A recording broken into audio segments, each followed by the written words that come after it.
Live छोड़ो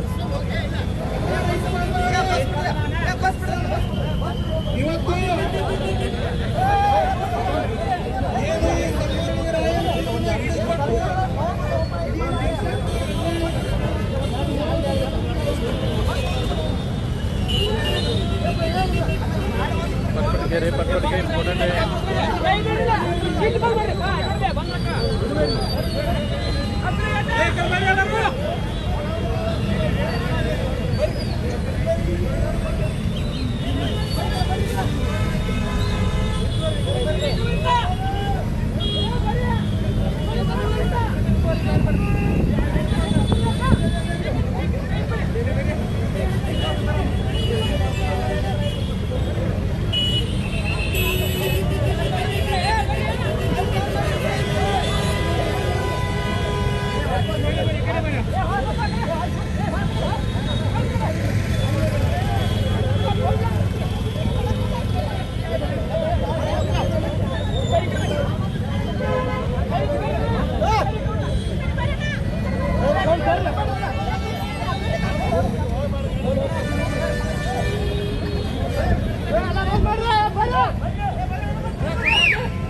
ದೇಶದ್ರೋಹಿ ಇನಾಮದಾರನ್ನು arrest ಮಾಡಲೇಬೇಕು.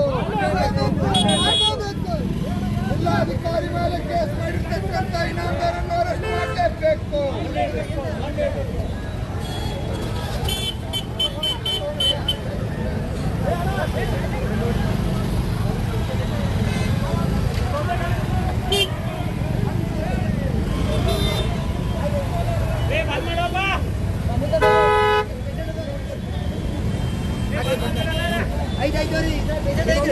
Patient ಇದ್ರೆ ರೈತ ವಿರೋಧಿ ಇನಾಮದಾರ್ಗೆ ರೈತ ವಿರೋಧಿ ಇನಾಮದಾರ್ಗೆ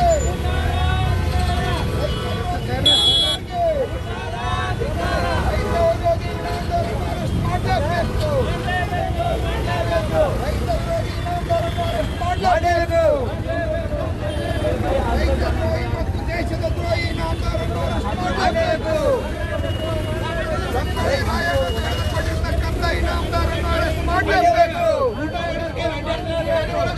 ದಯಮಾಡಿ ಸಹಕರಿಸಬೇಕು. ನಿಂದ್ರಿ ಒಂದ್ ಅರ್ಧ ತಾಸು ಏನಾಗುದಿಲ್ಲ. ಇವತ್ತು ನಾವು ನಮ್ಮ ಮನಿ ಮಠ ಕುಟುಂಬ ದನ ಕರ ಬಟ್ಟಿ ಹೋರಾಟ ಮಾಡಕ್ ಬಂದ್ರೆ ನಮಗೆ ತಡಿ ಕೆಟ್ಟಿಲ್ಲ. ಸಾವಿರಾರು ಎಕರೆ ಭೂಮಿ ಕಳ್ಕೊಂಡು ಬಂದ ಇವತ್ತು ನಾವು ಪರಿಸ್ಥಿತಿ ಬಂದು ದಯಮಾಡಿ ಸಾರ್ವಜನಿಕ ಸಹಕರಿಸಬೇಕು. ದಯಮಾಡಿ ನಿಂದ್ರಿ. ಕರ್ನಾಟಕ ರಾಜ್ಯ ರೈತ ಸಂಘಕ್ಕೆ, ಹಸಿರು ಸೇನೆಗೆ, ಕ್ರಾಂತಿವೀರ ಸಂಗೊಳ್ಳಿ ರಾಯಣ್ಣನಿಗೆ, ವೀರರಾಣಿ ಕಿತ್ತೂರು ರಾಣಿ ಚೆನ್ನಮ್ಮಾಜಿಗೆ, ವೀರರಾಣಿ ಕಿತ್ತೂರು ರಾಣಿ ಚೆನ್ನಮ್ಮಾಜಿಗೆ ಜೈ ಜವಾನ್, ಜೈ ಜವಾನ್. ದೇಶದ್ರೋಹಿ ಇನಾಮದಾರ್ಗೆ, ದೇಶದ್ರೋಹಿ ಇನಾಮದಾರ್ಗೆ, ದೇಶದ್ರೋಹಿ ಇನಾಮದಾರ್ಗೆ, ರೈತದ್ರೋಹಿ ಇನಾಮದಾರ್ಗೆ, ರೈತದ್ರೋಹಿ ಇನಾಮದಾರ್ಗೆ ಜೈ ಜವಾನ್, ಜೈ ಜವಾನ್. ಜಿಲ್ಲಾಧಿಕಾರಿ ಮೇಲೆ ಅರೆಸ್ಟ್ ಮಾಡಿರ್ತಕ್ಕಂಥ ಇನಾಮದಾರ್ಗೆ, ರೈತ ವಿರೋಧಿ ಇನಾಮದಾರ್ಗೆ, ದೇಶದ್ರೋಹಿ ಇನಾಮದಾರ್ಗೆ, ದೇಶದ್ರೋಹಿ ಇನಾಮದಾರ್ ಕುಟುಂಬವನ್ನು ತಕ್ಷಣ ಕಾನೂನು ಕ್ರಮ ಕೈಗೊಳ್ಳಲೇಬೇಕು. ದೇಶದ್ರೋಹಿ ಇನಾಮದಾರನ್ನು ಕಾನೂನು ಕ್ರಮ ಕೈಗೊಳ್ಳಲೇಬೇಕು. ರೈತ ವಿರೋಧಿ ಇನಾಮದಾರ್ಗೆ, ರೈತ ವಿರೋಧಿ ಇನಾಮದಾರ್ಗೆ, ರೈತ ವಿರೋಧಿ ಸರ್ಕಾರಕ್ಕೆ, ರೈತ ವಿರೋಧಿ ಸರ್ಕಾರಕ್ಕೆ, ರೈತ ವಿರೋಧಿ ಸರ್ಕಾರಕ್ಕೆ, ಕೊಲ್ಲೋಳಿ ರೈತರಿಗೆ ಭೂಮಿಯನ್ನು ಕೊಡದೆ ಸರ್ಕಾರಕ್ಕೆ, ಕೊಲ್ಲೋಳಿ ರೈತರಿಗೆ ಉದ್ಧಾರ ಮಾಡಿಕೊಡದೆ ಇರತಕ್ಕಂಥ ಸರ್ಕಾರಕ್ಕೆ, ದೇಶದ್ರೋಹಿ ಇನಾಮದಾರ್ಗೆ, ದೇಶದ್ರೋಹಿ ಇನಾಮದಾರ್ಗೆ, ರೈತ ವಿರೋಧಿ ಇನಾಮದಾರ್ಗೆ, ದೇಶದ್ರೋಹಿ ಇನಾಮದಾರ್ಗೆ, ನಿಂದ್ರೆ ಅಲ್ಲೇ ರೈತ ವಿರೋಧಿ ಇನಾಮದಾರ್ಗೆ ಜಿಲ್ಲಾಡಳಿತವನ್ನು ಅರೆಸ್ಟ್ ಮಾಡಲಿಕ್ಕೆ ಎಚ್ಚರಿರ್ತಕ್ಕಂಥ ಇನಾಮದಾರ್ಗೆ, ರೈತ ವಿರೋಧಿ ಇನಾಮದಾರ್ಗೆ, ರೈತ ವಿರೋಧಿ ಸರ್ಕಾರಕ್ಕೆ, ದೇಶದ್ರೋಹಿ ಇನಾಮದಾರ್ಗೆ ಕರ್ನಾಟಕ ರಾಜ್ಯ ರೈತ ಸಂಘಕ್ಕೆ, ಕರ್ನಾಟಕ ರಾಜ್ಯ ರೈತ ಸಂಘಕ್ಕೆ, ರೈತ ಹೋರಾಟಕ್ಕೆ ಜೈ ಕಿಸಾನ್, ಜೈ ಜವಾನ್, ಜೈ ಕಿಸಾನ್. ದೇಶದ್ರೋಹಿ ಇನಾಮದಾರ್ಗೆ, ದೇಶದ್ರೋಹಿ ಇನಾಮದಾರ್ಗೆ, ದೇಶದ್ರೋಹಿ ಇನಾಮದಾರ್ಗೆ ಕರ್ನಾಟಕ ರಾಜ್ಯ ರೈತ ಸಂಘಕ್ಕೆ, ಕರ್ನಾಟಕ ರಾಜ್ಯ ರೈತ ಸಂಘಕ್ಕೆ. ಇವತ್ತು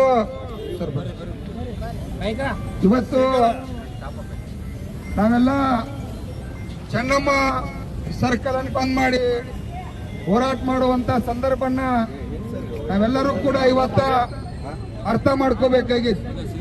ಇಲ್ಲಿ ಬಂದಿರತಕ್ಕಂತ ಎಲ್ಲ ನನ್ನ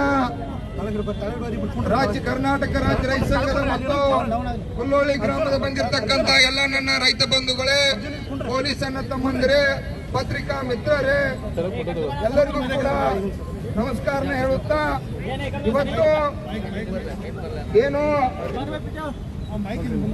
ದೇಶದ್ರೋಹಿ ಸಂಗೊಳ್ಳಿ ರಾಯಣ್ಣನನ್ನು ಹಿಡಿದು ಕೊಟ್ಟಿರ್ತಕ್ಕಂಥ ದೇಶದ್ರೋಹಿ ಇನಾಮದಾರ 10,000 ಎಕರೆ ಜಮೀನನ್ನ ಕೊಟ್ಟಿರ್ತಕ್ಕಂಥದ್ದು. ಇಸಗಾತ ಜಮೀನ್ ಅಂತೇಳಿ ಸಂಗೊಳ್ಳಿ ರಾಯಣ್ಣನ ಹಿಡಿದುಕೊಂಡು ಬ್ರಿಟಿಷರು ಕೊಟ್ಟಿರ್ತಕ್ಕಂಥ ಜಮೀನನ್ನ ಈ ಸರ್ಕಾರ ಇನ್ನ ಕೂಡ ಅವನ ಕಬ್ಜಾ ಒಳಗೆ ಬಿಟ್ಟೈತೆ. ಸುಮಾರು 5,000-7,000 ಎಕರೆ ರೈತರ 60 ವರ್ಷದ್ರ ಇವತ್ತು ಭೂಮಿಯನ್ನ ನಮ್ಮ ರೈತ ಕುಟುಂಬಗಳಲ್ಲಿ ಭೂಮಿಗಳಾತಾರೋ, ಅಲ್ಲಿ ಸ್ಕೂಲ್ಗಳು ಅದಾವು, ಆಧಾರ್ ಕಾರ್ಡ್ ಅದಾವು, 60 ವರ್ಷದಿಂದ ರಸ್ತೆಗಳು ಅದಾವು, ಸರ್ಕಾರ ಎಲ್ಲಾ ಸವಲತ್ತುಗಳು ಕೂಡ ಅದಾವ. ಆ ಕುಟುಂಬಗಳಿಗೆ ಇಲ್ಲಿವರೆಗೆ ಉತ್ತಾರ ಆಗಿಲ್ಲ. ಆ ಉತ್ತಾರ ಆಗ್ಬೇಕಂತೇಳಿ ರೈತ ಸಂಘ, ಹಲವಾರು ರೈತರು, ಈ ರಾಜ್ಯದ ಮುಖ್ಯಮಂತ್ರಿ ಹಿಡ್ಕೊಂಡು ಜಿಲ್ಲಾಡಳಿತ ಹಿಡ್ಕೊಂಡು ನಿರಂತರ ನಾವೆಲ್ಲ ಹೋರಾಟ ಮಾಡತ್ತು. ಆದ್ರೂ ಕೂಡ ಇನ್ನ ಉತ್ತಾರ ಆಗಿಲ್ಲ. ಈ ಜಿಲ್ಲಾಡಳಿತ ಇರ್ತಕ್ಕಂಥ ಜಿಲ್ಲಾಧಿಕಾರಿ ಅವರ ಅದ್ರೊಳಗೆ ಭಾಗವಹಿಸಿನ ಮುಂದ ಆ ರೈತರಿಗೆ ನ್ಯಾಯ ಕೊಡಿಸ್ಬೇಕನ್ನುವಂತ ವಿಚಾರದಾಗ ಇದ್ದಾಗಿನ ಇನ್ನ ಹೋಗಿಲ್ಲ. ಆದ್ರೂ ಕೂಡ ಆ ತಾಯ್ಗಂಡ ಇನಾಮದಾರ, ದೇಶದ್ರೋಹಿ ಇನಾಮದಾರ, ಆ ತಾಯ್ಗಣ್ಣ ಎಂದೋ ಗುಂಡಿಟ್ಟ ಕುಟುಂಬ ನಾಶ ಮಾಡಬೇಕಾಗಿತ್ತು. ಈ ದೇಶಕ್ಕನ ತನ್ನ ಪ್ರಾಣ ತ್ಯಾಗ ಮಾಡಿರ್ತಕ್ಕಂಥ ಹೋರಾಟಗಾರ ಕ್ರಾಂತಿವೀರ ಸಂಗೊಳ್ಳಿ ರಾಯಣ್ಣನ ಹಿಡಿದುಕೊಟ್ಟಿರ್ತಕ್ಕಂಥ ದೇಶದ್ರೋಹಿ ಇನಾಮದಾರನ ಯಾವತ್ತು ಮಾಡಬೇಕಾಗಿತ್ತು. ಸರ್ಕಾರ ಅವ್ರ ಕುಟುಂಬನ ಚಿಗಲಿಕ್ಕೆ ಬಿಡಬಾರ್ದಾಗಿತ್ತು. ಆದ್ರೂ ಕೂಡ ಇವತ್ತು ಅವ್ನು ಸಿಗುತ್ತ 10,000 ಎಕರೆ ಎಲ್ಲ ಭೂಮಿ ನಂದ, ನನಗ್ ಬೇಕು ಅಂತ ಹೇಳಿ ಇವತ್ತು ಜಿಲ್ಲಾಧಿಕಾರಿ, ನಮ್ಮ ಬೆಳಗಾವಿ ಜಿಲ್ಲಾಧಿಕಾರಿ ರೈತರ ಪರವಾಗಿ ಏನಾರು ಕೆಲಸ ಮಾಡ್ಬೇಕಂತೇಳಿ ವಿಚಾರ ಇಟ್ಕೊಂಡು ಅವ್ರು ಬಂದಿರ್ತಕ್ಕಂಥವ್ರ ಅವ್ರ ಮೇಲೆ ಇವತ್ತ ಅರೆಸ್ಟ್ ವಾರೆಂಟ್ ಅನ್ನ ಮಾಡಿದನು. ಜಿಲ್ಲಾಧಿಕಾರಿ ಮೇಲೆ ಅರೆಸ್ಟ್ ವಾರೆಂಟ್ ಮಾಡಿ ಜಿಲ್ಲಾಧಿಕಾರಿ ನಾಳೆ SP ಅವ್ರು ಕರ್ಕೊಂಡು ಹೋಗಿ ಕೋರ್ಟ್ಗೆ ಹೋಗಿ ಜಾಮೀನು ತಗೋಂತ ಪರಿಸ್ಥಿತಿ, 10,000 ರೂಪಾಯಿ ದಂಡ ಕಟ್ತಕ್ಕಂತ ಪರಿಸ್ಥಿತಿ ನೋಡ್ರಿ. ಇವತ್ತ ಕಾರ್ಯಾಂಗಣ ಕೆಲಸ ಬಂದ್ ಮಾಡ್ತಕ್ಕಂಥ ಚಟುವಟಿಕೆ ಮಾಡತಾನೆ. ಯಾಕಂದ್ರೆ DC ಅದ್ರೊಳಗೆ ಭಾಗವಹಿಸಬಾರ್ದು, ಪೊಲೀಸ್ ಇಲಾಖೆ ಭಾಗವಹಿಸಬಾರ್ದು. ಈ ದೇಶದ್ರೋಹಿ ತಾಯ್ಗಂಡ ಅಂತವನು ಇವತ್ತ ಆ ಕುಟುಂಬನ ಅವರನ್ನ ತಕ್ಷಣ ಇವತ್ತ ಕಾನೂನು ಕ್ರಮ ತಗೊಂಡು ಅವ್ರನ್ನ ಅರೆಸ್ಟ್ ಮಾಡಿ ಆ ಕುಟುಂಬನ ಇವತ್ತ ಬಂದೋಬಸ್ತಿ ಮಾಡ್ತಕ್ಕಂಥ ಕೆಲಸ ಇವತ್ತ ಕಾನೂನು ಕ್ರಮ ತಗೋಬೇಕು ಈ ರಾಜ್ಯದ ಮುಖ್ಯಮಂತ್ರಿ. ಮತ್ತೆ ಅದೇ ರೀತಿಯಾಗಿ ಆ ರೈತರಿಗೆ ತಕ್ಷಣ ಉದ್ಧಾರ ಮಾಡಿಕೊಡ್ತಕ್ಕಂಥ ಕೆಲಸವನ್ನ ಇವತ್ತು ಜಿಲ್ಲಾಡಳಿತ ಮತ್ತು ರಾಜ್ಯದ ಮುಖ್ಯಮಂತ್ರಿ ಕೂಡ ಮಾಡಬೇಕಾಗಿತ್ತು. ಇವತ್ತೇನ ಅವ ಇನಾಮದಾರ್ ಏನಾದ್ರೂ ನಿಮಗೆಲ್ಲರಿಗೂ ಗೌರವ ಕೊಟ್ಟು ಸರ್ಕಾರದಲ್ಲಿ ಇರ್ತಕ್ಕಂಥ ನಮ್ಮ ಜಿಲ್ಲಾ ಉಸ್ತುವಾರಿ ಅವರು ಕೂಡ ವಿಶೇಷವಾಗಿ ಗಮನ ಹರಿಸಬೇಕು. ಯಾಕಂತಂದ್ರೆ ಇಂಥ ಒಂದು ಜಿಲ್ಲಾ ಉಸ್ತುವಾರಿ ನಮ್ಮ ಇವತ್ತು ಸಚಿವರು ಇದ್ದಾಗೂ ಕೂಡ ಇಂಥ ಒಂದು ಅನಾಹುತ ನಡೀತೈತಿಪ್ಪ ಅಂತಂದ್ರೆ ಅವನ ತಕ್ಷಣ ಪಕ್ಷದಾಗ ಕೂಡ ಇರ್ಬೇಕಿರ್ತಕ್ಕಂಥವ, ಪಕ್ಷದ ಕೂಡ ತಕ್ಷಣ ಅಮಾನತ್ ಮಾಡಬೇಕು, ಆ ಕುಟುಂಬನ ತಕ್ಷಣ ಕ್ರಮ ತಗೊಳ್ತಕ್ಕಂಥದ್ದು ಮಾಡಬೇಕಾಗಿತ್ತು. ಇವೆಲ್ಲ ವಿಚಾರಗಳನ್ನ ಇಟ್ಕೊಂಡ ಇವತ್ತ ಕರ್ನಾಟಕ ರಾಜ್ಯ ರೈತ ಸಂಘ ನಾವೆಲ್ಲರೂ ಕೂಡ ಇವತ್ತ ಚೆನ್ನಮ್ಮ ಸರ್ಕಲ್ ಅನ್ನ ಬಂದ್ ಮಾಡಿ ಪ್ರತಿಭಟನೆ ಮಾಡತ್ತು. ಇವತ್ತೇನು ಜಿಲ್ಲಾಧಿಕಾರಿ ಮೇಲೆ ಕೇಸನ್ನು ಮಾಡಿದನು, ತಕ್ಷಣ ಕೇಸ್ ವಾಪಸ್ ಪಡಿಬೇಕು, ರೈತರು ಮಾಡಿರ್ತಕ್ಕಂಥ ಕೇಸನ್ನು ವಾಪಸ್ ಪಡಿಬೇಕು. ಇಲ್ಲ ಅಂತಂದ್ರ ನಾವ ಇಡೀ ಇನ್ನ 5,000-7,000 ಎಕರೆ ಜಮೀನು ಲಕ್ಷಾಂತರ ಕುಟುಂಬಗಳಿಗೆ ನಮಗ ರೈತರಿಗೆ ಭೂಮಿ ಇಲ್ಲ, ನಾವು ಆ 7,000 ಎಕರೆನೂ ಕಬ್ಜಾ ತಗೋತು, 10,000 ಗಂಟೆ ಲಕ್ಷಾಂತರ ಜನ ಜೈಲಿಗೆ ಹಾಕಿ ಹಿಡಿಯೋದು.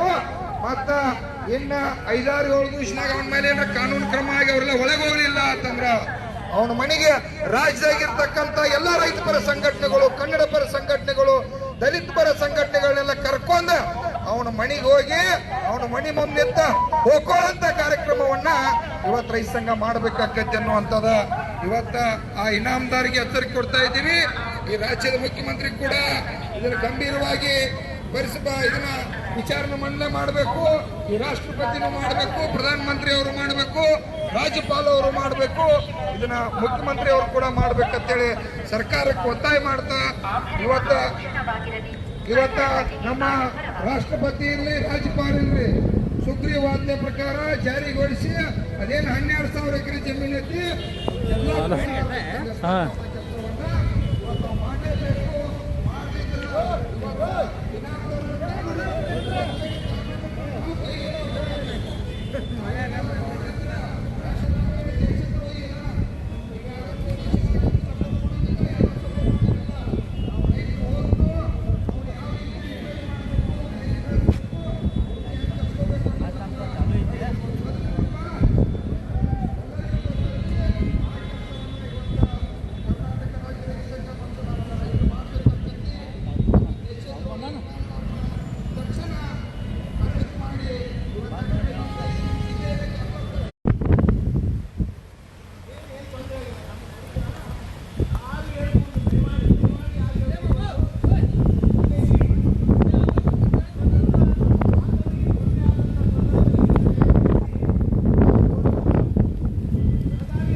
ಏನಿಲ್ಲ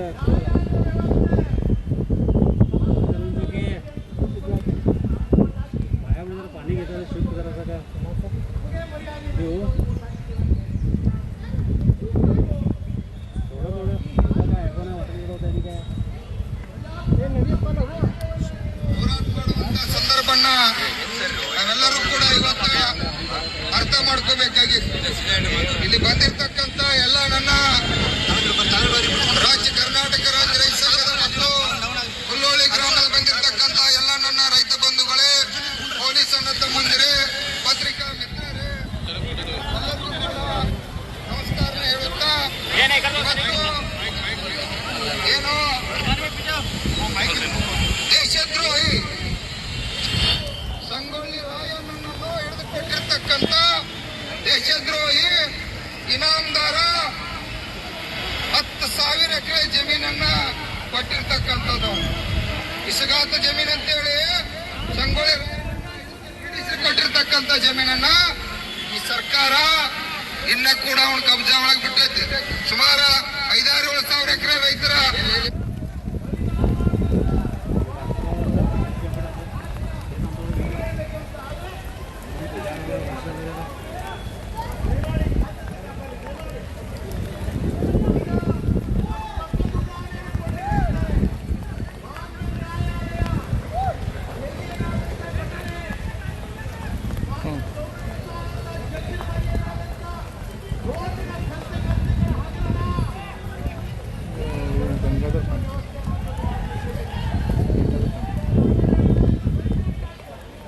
गंगाधर हाँ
ಮಾಜಿ ಏನು ಕಂದಾಯ ಮಂತ್ರಿಗಳಾದಂತ ಶ್ರೀಯುತ ಕಾಗೋಡು ತಿಮ್ಮಪ್ಪ ಸಾಹೇಬರು ಇದನ್ನ ಸ್ಥಳ ಪರಿಶೀಲನೆ ಮಾಡಿ ಇದನ್ನ ಸರ್ಕಾರಕ್ಕೆ ಒಂದು ಯಾದಿಯನ್ನು ಕೊಟ್ಟಿದ್ದಾರೆ.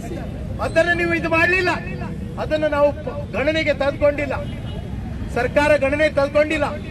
ಮಾನ್ಯ ಜಿಲ್ಲಾಧಿಕಾರಿಗಳು ಎತ್ತಿಡಿದು ಆ ವರದಿಯನ್ನ ಮಾನ್ಯ ನ್ಯಾಯಾಲಯಕ್ಕೆ ಕೊಡಬೇಕು ಅಂತೇಳಿ ನಾನು ಕೇಳ್ಕೊತಾ ಇದ್ದೇನೆ. ತಾವು ಕಷ್ಟದಿಂದ ಹೊರಗೆ ಬರ್ತೀರಿ. ಮತ್ತೆ ಎಂದು ನಾನು ಮಾನ್ಯ ಜಿಲ್ಲಾಧಿಕಾರಿಗಳಿಗೆ ವಿನಂತಿ ಮಾಡೋದಿಷ್ಟೇ, ನೀವು ಜನನಾಯಕನ ರೂಪದಲ್ಲಿ ನ್ಯಾಯ ಕೊಡಿಸುವಂತ ರೂಪದಲ್ಲಿ ರೈತರ ಜೊತೆ ನಿಲ್ಲಬೇಕು, ಕುಲ್ಲೋಳಿ ರೈತರ ಜೊತೆ ನಿಲ್ಲಬೇಕು ಅಂತ ಹೇಳಿ ನಾನು ಕೇಳ್ತೇನೆ. ನ್ಯಾಯಕ್ಕಾಗಿ ಕಂಟೆಂಪ್ಟ್ ಆದ್ರೂ ಪರವಾಗಿಲ್ಲ, ನ್ಯಾಯಕ್ಕಾಗಿ ನ್ಯಾಯಾಲಯದ ಅಪಚಾರವಾದ್ರೂ ಪರವಾಗಿಲ್ಲ, ನಾವು ಗೌರವಿಸ್ತೇವೆ ಒಂದು ದಾರಿಯಲ್ಲಿ. ಇನ್ನೊಂದು ದಾರಿಯಲ್ಲಿ ನಮಗೆ ಅನ್ಯಾಯವಾದದ್ದನ್ನ ನಾವು ಖಂಡಿಸ್ತೇವೆ ಅನ್ನುವಂಥದ್ರ ಜೊತೆಗೆ ಮಾನ್ಯ ಜಿಲ್ಲಾಧಿಕಾರಿಗಳು ರೈತರ ಜೊತೆಗೆ ನಿಲ್ಲಬೇಕು. ನಿಮ್ಮ ಜೊತೆಗೆ ರೈತ ಇದೆ, ಪ್ರಜಾಪ್ರಭುತ್ವವನ್ನು ಉಳಿಸಬೇಕು, ನ್ಯಾಯಾಲಯ ಪುನರ್ ಪರಿಶೀಲನೆ ಮಾಡಬೇಕು, ನ್ಯಾಯವನ್ನ ಕೊಡಬೇಕು ಅಂತ ಹೇಳಿ ನಾವು ಘನ ಸರ್ಕಾರಕ್ಕೆ, ಗೌರವಾನ್ವಿತ ನ್ಯಾಯಾಲಯಕ್ಕೆ ಮತ್ತು ಬಾಕಿ ಯಾವ ವ್ಯವಸ್ಥೆ ಇದೆಯಲ್ಲ ಅದಕ್ಕೆಲ್ಲ ಕೇಳ್ತಾ ಇದ್ದೇವೆ. ಇನ್ನೊಂದು, ಇವಾಗ ಯಾಕೆ ನೀವು ರೈತರ ಹೆಸರನ್ನ ಬದಲಾವಣೆ ಮಾಡ್ತಾ ಇದ್ರಿ ಮಾನ್ಯ ಸರ್ಕಾರದವರೇ? ಈಗ ಆ ಕಿತ್ತೂರಿನಲ್ಲಿ ಆದಂತ ಪಾಟೀಲ್ ಸಾಹೇಬ್, ಬಾಬಾ ಪಾಟೀಲ್ MLA ಆಗಿದ್ದಾರೆ. ಅವನ ರಾಜಕೀಯ ಬಲವನ್ನು ಉಪಯೋಗಿಸಿ ರೈತರ ಮೇಲೆ ಗದಪ್ರಹಾರವನ್ನು ಉಪಯೋಗಿಸ್ತಿದ್ದೀವಿ. ಪುಣ್ಯಾತ್ಮ, ನಿನಗುಳಿಗಾಲ ಇಲ್ಲ. ನೀನು ಎಲ್ಲಿ ತನಕ MLA ಇಂದ ಕೆಳಗಿಳು ತನಕ ನೀನು ನಮ್ಮ ರೈತರ ಹೋರಾಟ ನಿಮ್ಮ ಮನೆಗೆ ಆಗ್ತದೆ, ನಿಮ್ಮ ಮನೆಗೆ ಆಗ್ತದೆ. ಪ್ರಜಾಪ್ರಭುತ್ವ ವ್ಯವಸ್ಥೆಗೆ ನೀನು ಒಂದು ರೀತಿಯ ಅಪಚಾರ, ಅಪವಾದ, ರೈತರಿಗೆ ಅನ್ಯಾಯ ಮಾಡಿದ್ಯಾ. ನೀನು ದಯಮಾಡಿ, ನಿನಗೆ ದಯಮಾಡಿ ಅಂತ ಹೇಳ್ಬೇಕಾಗ್ತದೆ. ಇದು ಒಂದು ಶಿಷ್ಟಾಚಾರ. ಆ ವ್ಯವಸ್ಥೆಯೊಳಗಡೆ ನಾವು ಓಟಾಗಿ ತಪ್ಪು ಮಾಡಿದ್ವಲ್ಲಪ್ಪ, ಅದಕ್ಕಾಗಿ ನೀನು ಜಾಗ ಖಾಲಿ ಮಾಡಿ ಕೆಳಗಿಳಿಬೇಕು. ಇಲ್ಲ ಅಂತಂದ್ರೆ ನಮಗೆ ಕುಲ್ಲೊಳ್ಳಿ ಭಾಗದ ಏನು 11,000 ಎಕರೆ ದೇಶದ್ರೋಹ ಮಾಡದಂತ ಖಾಸಗಿ ಇನಾಮನ್ನ ನಮ್ಮ ಜನ ಇವತ್ತಿನ ಕಾನೂನು ಪ್ರಕಾರವಾಗಿ ಭೂಸುಧಾರಣಾ ಕಾಯ್ದೆ ಇರಬಹುದು, ಈಸ್ಮೆಂಟ್ ಆಕ್ಟ್ ಇರಬಹುದು, ಮತ್ತೆ ಯಾವುದೇ ರೆವಿನ್ಯೂ ಕಾಯ್ದೆ ಇರಬಹುದು, ಅದರೊಳಗೆ ನಾವು ಕಾನೂನುಬದ್ಧವಾಗಿ ಹಕ್ಕದಾರರು. ನೀವು ಹಕ್ಕದಾರ. ನೀವು ಈಗ ಸರ್ಕಾರದ ಎಲ್ಲಾ ಯೋಜನೆಗಳನ್ನು ನಾವು ಹೊಂದಿವೆ. ಸರ್ಕಾರ ಯೋಜನೆಗಳೆಲ್ಲ ಆಗ್ತಾ ಇದೆ. ನಿರಂತರ 50ರಿಂದ ಚಳವಳಿ ಆಗ್ತಾ ಇದೆ. ಇವಾಗ ಯಾಕೆ ನೀವು ಹೆಸರನ್ನ ಬದಲಾವಣೆ ಮಾಡ್ತಿದ್ರಿ? ನಾನು ಘನ ಸರ್ಕಾರಕ್ಕೆ ಖಬರ್ದಾರ ಅಂತ ಶಬ್ದದೊಂದಿಗೆ ಎಚ್ಚರಿಕೆಯನ್ನು ಕೊಡ್ತಾ ಇದ್ದೇನೆ. ನೀವೆಲ್ಲಾದ್ರೂ ರೈತರ ಹೆಸರನ್ನು ತಿರ್ಚಿದ್ರೆ ಸರ್ಕಾರಕ್ಕೆ ಖಬರ್ದಾರ್. ಸರ್ಕಾರಕ್ಕೆ ಮುಂದೆ ಅದರ ಹಣವನ್ನು ಉಳಬೇಕಾಗ್ತದೆ. ಮಾನ್ಯ ಮುಖ್ಯಮಂತ್ರಿಗಳು ಅವರು ಕಾನೂನು ಪಂಡಿತರಾಗಿರೋದ್ರಿಂದ ಈ ಸೂಕ್ಷ್ಮತೆಯನ್ನು ಅರ್ಥ ಮಾಡಿಕೊಂಡು ನಮಗೆ ನ್ಯಾಯ ಕೊಡಿಸಬೇಕು. ಮತ್ತೆ ಆ MLA ಏನಿದನಲ್ಲ, ಅವನನ್ನ ಕಾಂಗ್ರೆಸ್ ಸ್ವಾತಂತ್ರ್ಯ ಹೋರಾಟಗಾರರು ಅನ್ನುವಂತ ಪಟ್ಟಿಯನ್ನು ಹಾಕೊಳ್ಳೋದಲ್ಲ. ನೀವು ಪಕ್ಷ ಸ್ವಾತಂತ್ರ್ಯ ಹೋರಾಟಗಾರರ ಪಟ್ಟಿಯನ್ನು ಹಾಕೊಳ್ಳೋದಲ್ಲ. ಆ ಪುಣ್ಯಾತ್ಮನನ್ನ ಪಕ್ಷದಿಂದ ಉಚ್ಚಾಟನೆ ಮಾಡಬೇಕು. ಅಲ್ಲದೆ ಸರ್ಕಾರ, ರಾಜ್ಯಪಾಲರು ಇಂಥ ರೈತರಿಗೆ ಅನ್ಯಾಯ ಮಾಡಿದ್ರಿಂದ ಅವರನ್ನ ಮಂತ್ರಿ ಇದ್ರನ್ನ ಏನು ಶಾಸಕ ಸ್ಥಾನದಿಂದ ವಿಳಂಬಿತಗೊಳಿಸಬೇಕು ಅಂತ ಹೇಳಿ ಆಗ್ರಹಿಸ್ತಾ ಇದ್ದೇವೆ. ಧನ್ಯವಾದ. ಈಗ ಬೋಲೋ ಭಾರತ ಮಾತಾ ಕಿ ಒಂದೇ. ರೈತ ಹೋರಾಟಕ್ಕೆ, ರೈತ ಹೋರಾಟಕ್ಕೆ, ರೈತರಿಗಾಗುತ್ತಿದ್ದ ಅನ್ಯಾಯವನ್ನು ರೈತ ವಿರೋಧಿ ಇನಾಮದಾರ್ಗೆ, ದೇಶದ್ರೋಹಿ ಇನಾಮದಾರ್ಗೆ, ದೇಶದ್ರೋಹಿ ಇನಾಮದಾರ್ಗೆ, ರೈತರ ವಿರುದ್ಧ ಷಡ್ಯಂತ್ರ ಮಾಡುತ್ತಿರುವ ರೈತ ದ್ರೋಹಿ ಇನಾಮದಾರ್ಗೆ ಬೇಕೇ ಬೇಕು, ನ್ಯಾಯ ಬೇಕು, ಬೇಕೇ ಬೇಕು, ನ್ಯಾಯ ಬೇಕು, ಬೇಕೇ ಬೇಕು, ನ್ಯಾಯ ಬೇಕು.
ಬೇಕು ಬೇಕೇ ಬೇಕು ಬೇಕೇ ಬೇಕು ರೈತ ದ್ರೋಹಿ ಸರ್ಕಾರಕ್ಕೆ ರೈತ ದ್ರೋಹಿ ಸರ್ಕಾರಕ್ಕೆ ಆರ್ಸಿ ಆಫೀಸ್ ಕಡೆ ಕಡೆ ಬೇಕೇ ಬೇಕು ಬೇಕೇ ಬೇಕು ಬೇಕೇ ಬೇಕು ಬೇಕೇ ಬೇಕು ಬೇಕೇ ಬೇಕು ಬೇಕೇ ಬೇಕು ರೈತ ದ್ರೋಹಿ ಇನಾಮದಾರ್ಗೆ ದೇಶದ್ರೋಹಿ ಇನಾಮದಾರ್ಗೆ ದೇಶದ್ರೋಹಿ ಇನಾಮದಾರ್ಗೆ ದೇಶದ್ರೋಹಿ ಕುಟುಂಬಕ್ಕೆ ಸಹಕಾರ ನೀಡುತ್ತಿರುವ ಕಿತ್ತೂರು ಶಾಸಕನಿಗೆ ರೈತ ದ್ರೋಹಿ ಕುಟುಂಬಕ್ಕೆ ಸಪೋರ್ಟ್ ನೀಡುತ್ತಿರುವ ಕಿತ್ತೂರು ಶಾಸಕನಿಗೆ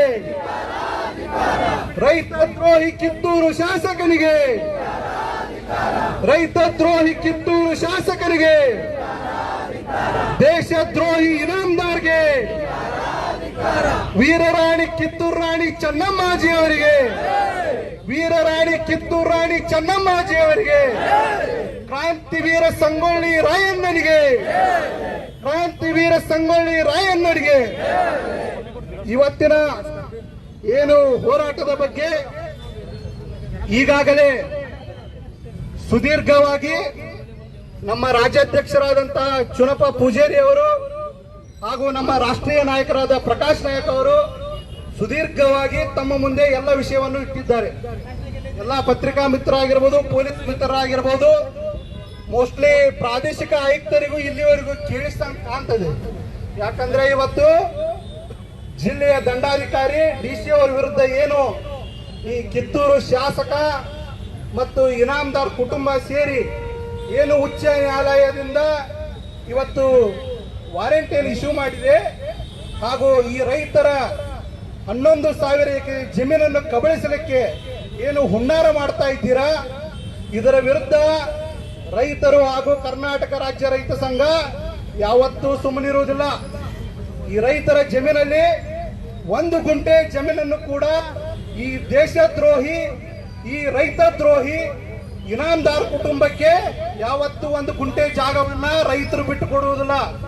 ನಮ್ಮ ಪ್ರಾಣ ಬಿಟ್ಟೇವು ಹೊರತು 1 ಗುಂಟೆ ಜಮೀನು ಬಿಡುವುದಿಲ್ಲ ಅಂತ ನಮ್ಮ ರಾಜ್ಯಾಧ್ಯಕ್ಷರ ಹಾಗೂ ಎಲ್ಲ ನಮ್ಮ ರಾಜ್ಯ ಪದಾಧಿಕಾರಿಗಳ ಅಡಿಯಲ್ಲಿ ಇವತ್ತು ಇಡೀ ಅಖಂಡ ಭಾರತ ಏನು ರೈತ ಸಂಘ ಇದೆಯಲ್ಲ, ಇವತ್ತು ನಾವು ನಿರ್ಧಾರವನ್ನು ತೆಗೆದುಕೊಂಡಿದ್ದೇವೆ. ಬರುವಂತಹ ದಿನಗಳಲ್ಲಿ ಇನ್ನು 1 ವಾರಗಳಲ್ಲಿ ಇದೇನಾದ್ರೂ ಸರಿಯಾಗದಿದ್ರೆ ಮಾನ್ಯ ಮುಖ್ಯಮಂತ್ರಿಗಳಿಗೆ, ರಾಜ್ಯಪಾಲರಿಗೆ, ರಾಷ್ಟ್ರಪತಿಗಳಿಗೆ, ಮುಖ್ಯ ನ್ಯಾಯಮೂರ್ತಿಗಳು, ಸರ್ವೋಚ್ಚ ನ್ಯಾಯಾಲಯರಿಗೆ, ಚೀಫ್ ಜಸ್ಟಿಸ್ ಆಫ್ ಕರ್ನಾಟಕ ಇವರಿಗೆಲ್ಲ ಈಗಾಗಲೇ ಪ್ರಾದೇಶಿಕ ಆಯುಕ್ತರ ಮೂಲಕ ನಾವು ಮನವಿಯನ್ನ ನೀಡಲಿಕ್ಕೆ ಬಂದಿದ್ದೇವೆ.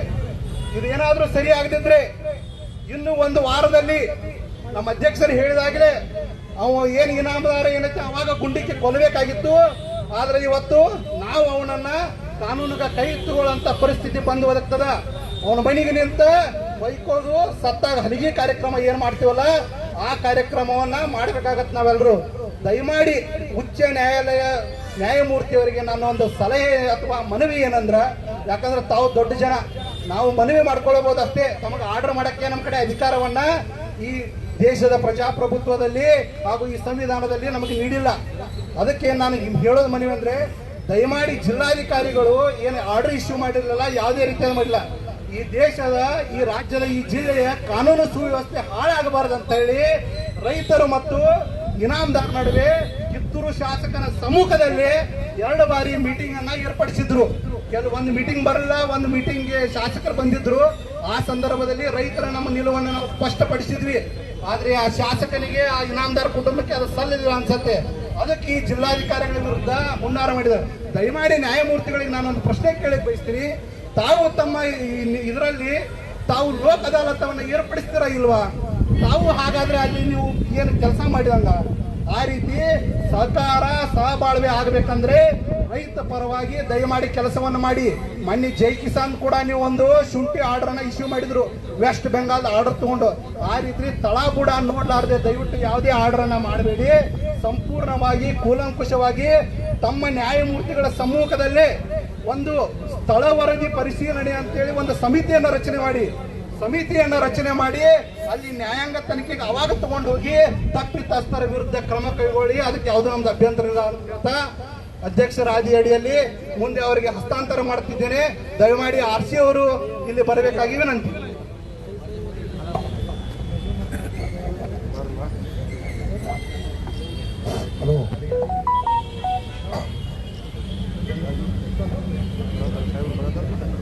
ಹಲೋ, ಈಗ ನಮ್ಮ ರಾಜ್ಯ ಕಾರ್ಯಾಧ್ಯಕ್ಷರು ಅವರು ಕೂಡ ಒಂದು 5 ನಿಮಿಷ ಈ ಏನೋ ಆಗಿರ್ತಕ್ಕಂಥ ದೇಶದ್ರೋಹಿ ಇನಾಮದಾರ್ ಕುರಿತು ಮಾತಾಡಬೇಕಾಗಿ ನಾನು ಇವತ್ತ ಜಮೀನು ಕೊಟ್ಟ ನಂತರ ರೈತ ಸಂಘ ವತಿಯಿಂದ ಬಹಳ ಟೈಮ್ ನಾವು ಹೋರಾಟ ಮಾಡಿದ್ರಿ. ತಳಗೇನು ತಹಶೀಲ್ದಾರ್ ಹಿಡ್ಕೋತ AC ಹಿಡ್ಕೋತ ಎಲ್ಲಾ ಕೋರ್ಟ್ನಾಗ ನಾವು ರೈತರು ಹೋಗಿದ್ವಿ ಮತ್ತು ಎಲ್ಲ ಮಾಡಿದ್ವಿ, ಹೋರಾಟ ಮಾಡಿದ್ವಿ. ಶಾಸಕ ಜೊತೆ ಮೀಟಿಂಗ್ ಮಾಡ್ಯಾರು. ಮತ್ತು ಇನ್ನು ಶಾಸಕರು ನೀವು ವಿಚಾರ ಮಾಡ್ಲೇಬೇಕು, DC ವಿರುದ್ಧ FIR ಮಾಡಿದ ನಂತರ ನ್ಯಾಯ ಯಾರಿಗೆ ರೈತರು ಕೇಳೋದು? DC ಅಂದ್ರೆ ಮೇನ್ ಜಿಲ್ಲಾಧಿಕಾರಿ ಅಂದ್ರೆ ಸೆಷನ್ ಕೋರ್ಟ್ ಮ್ಯಾಗ ನೀವು ಅರೆಸ್ಟ್ ವಾರೆಂಟ್ ಮಾಡ್ತಾರಂದ್ರು ನಾವು ರೈತರು ಯಾರಿಗೆ ನ್ಯಾಯ ಕೇಳೋದು? ಎಂತ ಪರಿಸ್ಥಿತಿ ಮತ್ತು ಎದರ ಸಲುವಾಗಿ ನಾವು ಹೋರಾಟ ಯಾಕೆ ಮಾಡ್ತಾರಂದ್ರು ಈಗ ಏನು ಅರೆಸ್ಟ್ ವಾರೆಂಟ್ ಮಾಡ್ಯಾರಂದ್ರು ಇವತ್ತ ಈ ವಾಪಸ್ ತಗೋಬೇಕ. ಯಾಕೆ ತಗೋಬೇಕಂದ್ರೆ ಎಲ್ಲಾ ಜಿಲ್ಲಾಧಿಕಾರಿ ಏನ್ ನೋಡಿ ನಾಳಿದ್ದು ಏನ್ ಮಾಡೋದೈತ್ರು, ರೈತರ ಸಮಸ್ಯೆ ಬಹಳ ಸಮಸ್ಯೆ ಐತ್ರು. ಯಾರ ಕಡೆ ನಾಳೆ ಕೇಳುದು? ಏನ್ ತಹಶೀಲ್ದಾರ್ಗೆ ಕೇಳುದು, ECಗೆ ಕೇಳುದು, ಯಾರಿಗೆ ಕೇಳುದು? ಎಲ್ಲ ಮ್ಯಾಗಿನ್ ಲೆವೆಲ್. ಲಾಸ್ಟ್ ಅಂದ್ರೆ ಜಿಲ್ಲಾಧಿಕಾರಿ ಅಂದ್ರೆ ನಮ್ಮ ಜಿಲ್ಲಾದು ಮುಖ್ಯಮಂತ್ರಿ, ಜಿಲ್ಲಾದು ಮೇನ. ಮತ್ತೆ ನೀವು ಜಿಲ್ಲಾ ಅಧಿಕಾರಿನೂ ಒಳಗಾಕ ಅಂದ್ರೆ ರಾಜಕೀಯ ಮಂದಿ ಬಹಳ ಮಂದಿ ಮುಖ್ಯಮಂತ್ರಿ ಎಲ್ಲರೂ ಮಿನಿಸ್ಟರ್ಗಳು ಒಳಗೆ ಹೋಗ್ಯಾರ. ಏನ್ ನಮ್ಗೆ ಹೋರಾಟ ಮಾಡಿಲ್ಲ, ಯಾಕಂದ್ರೆ ಕಾನೂನು ಏನ್ ದುಡುಕ್ ಮಾಡ್ತಾರೋ ಒಳಗೆ ಹೋಗ್ತಾರ. ಜಿಲ್ಲಾಧಿಕಾರಿ ಏನ್ ಮಾಡ್ಯಾರೋ ರೈತರ ಪರವಾಗಿ ಮಾಡ್ಯಾರಂದ್ರೆ ಇವ್ರ ಮೇಲೆ ಕೇಸ್ ಹಾಕ್ತಾರೆ. ಇದು ತಪ್ಪದ್ರಿ. ನಾವು ನಿಮ್ಗೆ ಹೇಳಕತ್ತನ ಈ ಸಾಹೇಬ್ರಿಗೆ ನಾವು ನಿಮ್ಗೆ ಮನವಿ ಕೊಡ್ತೇವೆ, ನೀವೇನ್ ಕ್ರಮ ತಗೋರಿ. ಇವತ್ತ DC ಸಾಹೇಬ್ ಮ್ಯಾಗ್ರಿ ನೀವು ಅರೆಸ್ಟ್ ವಾರೆಂಟ್ FIR ಮಾಡ್ಯಾರೋ, ಒಂದು 10,000 ರೂಪಾಯಿ ದಂಡ ಹಾಕ್ಯಾರೋ, ನೀವು ವಾಪಸ್ ತಗೋರಿ. ಈ ತಗೋಲಿಲ್ಲ ಅಂತ ನಾವು ಇನಾಮದಾರ ವಿರುದ್ಧ ಹೋರಾಟ ಆಯ್ತು. ಮತ್ತೆ ನಿಮ್ಗೆ ಮತ್ತೆ ಎಲ್ಲಾ ರೈತ ಸಂಘ ವತಿಯಿಂದ ನಾವು ನಿಮ್ಗೆ ಮನವಿ ಕೊಡ್ತಾನೋ. ನಮಸ್ಕಾರ. ಈಗಾಗಲೇ ರಾಜೀವ್ ಪವಾರ್ ಅವರೆಲ್ಲ ದಯವಿಟ್ಟು ಪ್ರಾದೇಶಿಕ ಆಯುಕ್ತರಿಗೆ ಇವತ್ತ ನಾವು ದಯವಿಟ್ಟು ಭಾಳ ಯಾಕಂದ್ರೆ ನಮಗೆ ಈ ಪ್ರಜಾಪ್ರಭುತ್ವವನ್ನ ಹಾಳಾಗತೈತಿ ಆಮೇಲೆ ಅನ್ಸತೈತಿ. ಯಾಕಂದ್ರೆ ಸರ ಸುಮಾರು ಸಂಗೊಳ್ಳಿ ರಾಯಣ್ಣ ಇರ್ತಕ್ಕಂಥ ಸಂದರ್ಭದಾಗ ಸಂಗೊಳ್ಳಿ ರಾಯಣ್ಣನ ಹಿಡಿದುಕೊಟ್ಟ ಅವಾಗ ಏನೋ ಸ್ವತಂತ್ರ ಸಿಗ್ತಕ್ಕಂಥ ಸಂದರ್ಭದಾಗ ನಾಶ ಮಾಡಿರ್ತಕ್ಕಂಥ ಇನಾಮದಾರ ಅವ್ರನ್ನ ಹಿಡಿದುಕೊಟ್ಟಿರ್ತಕ್ಕಂಥ ಬ್ರಿಟಿಷರ್ ಅವ್ರಿಗೆ ಜಮೀನು ಕೊಟ್ಟಾರ. ಅದು ನಮ್ಮ ಜಮೀನ. ಇವತ್ತು 10,000 12,000 ಎಕರೆ ಒಬ್ಬ ಇನಾಮದಾರ ಜಮೀನನ್ನ 78 ವರ್ಷ ಸ್ವತಂತ್ರ ಸಿಕ್ಕಾಗಿಂದ್ರೆ ಇವತ್ತು ಭೂಮಿಯನ್ನು ಉಳ್ಳಾತನಂತಂದ್ರ ಇದು ಎಂತ ಪ್ರಜಾಪ್ರಭುತ್ವ ಸಿಸ್ಟಮೆಟಿಕ್. 40 ಎಕರೆ ಒಬ್ಬ ರೈತ ಭೂಮಿ ಇರಬಾರ್ದು ಅನ್ನುವಂತ